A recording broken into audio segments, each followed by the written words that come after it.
మీకు తెలుసా, మనం నిజంగా ఎవరినైనా ప్రేమిస్తే వారిని గురించి ఒక్క మాట కూడా ఎక్కడ తప్పుగా మాట్లాడం, వారిని ఎక్కడ అవమానించాలనుకోం, నిందించాలనుకోం. అది నిజమైన ప్రేమ అంటారు. కానీ ఒకవైపు ప్రేమిస్తున్నానని చెబుతూనే అప్పగిస్తే, వారిని గురించి లేని వార్త చెబితే, అది ఖచ్చితంగా యూదా ఇస్కరియోతు యేసు ప్రభువుకు చేసినట్లే అవుతుంది. ఎలా అప్పగించాడంటండి, ముద్దు పెట్టి అప్పగిస్తే నా ప్రభు అన్నాడంట, చెలికాడ. గుర్తుంచుకోండి, నిజమైన ప్రేమ ఎప్పుడు కూడా అవమానించదు. కొందరు సాతాను చేత వారి స్వభావం వాడబడుతుంది. వారు మంచివారే, రోషం గలవారే, నమ్మకమైన వారే, మంచి శిష్యులే.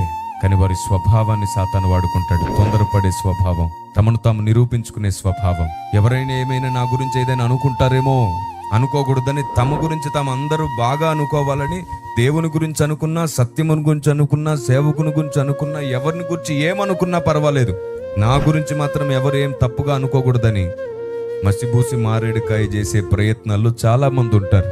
ఎంత ద్రోహమో తెలుసా ఇది. దేవుడు అలాంటి వారిని కన్నందుకు పశ్చాత్తాపపడతాడంట. ఆ రోజు పౌలు విషయంలో అలెగ్జాందరు చేసిన కుట్ర తీరని అన్యాయం. అది దేవుని మనసులో కూడా అది తీరని దుఃఖం. అది